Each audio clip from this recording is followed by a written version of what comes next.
Yung anak ko natutulog. Baby yan na baby. Biglang dumaan itong mga nakakampanya na ito, nakaka-istorbo. Para sa pagpapago. Meron pang isa, Bartilis, So, ayan. Gising yung anak ko. Wala yan kanina. Apart naman yan, talagang trabaho siguro nilang magpakilala, mga istorbo. Alam sa akin, pag naupo naman na sana umayos naman, 'di ba? Kasi ang pinapasweldo sa inyo, buwis ng taong bayan. Para sa mga bata, dapat yung ginagawa nyo sa mas maayos nilang daratnan yung bayan. Pag sila na, 'di ba?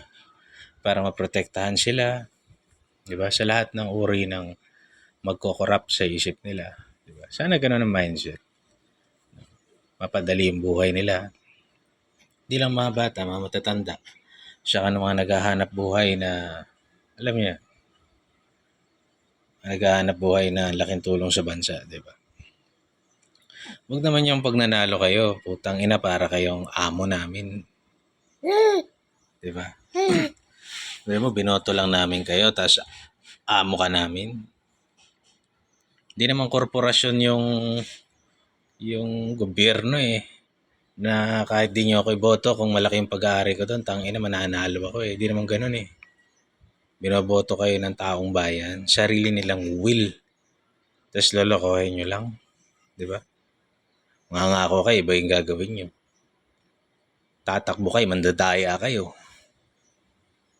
Tangina, papasasa kayo sa bayan, imbis na tulungan nyo lahat ng tao, maging reasonable kayo. Tangina, mananalo kayo.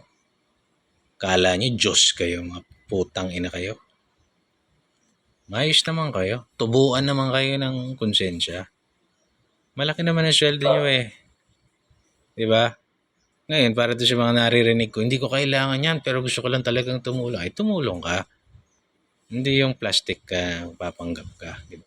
Gusto mo magpayaman, wag kang magpolitika. Kasi malaking perwisyo ka sa mundo pagka ganun yung gagawin mo. Ayun lang, God bless. Sa lahat ng mga tumatakbo, yung mga demonyo sa inyo, sana madapa.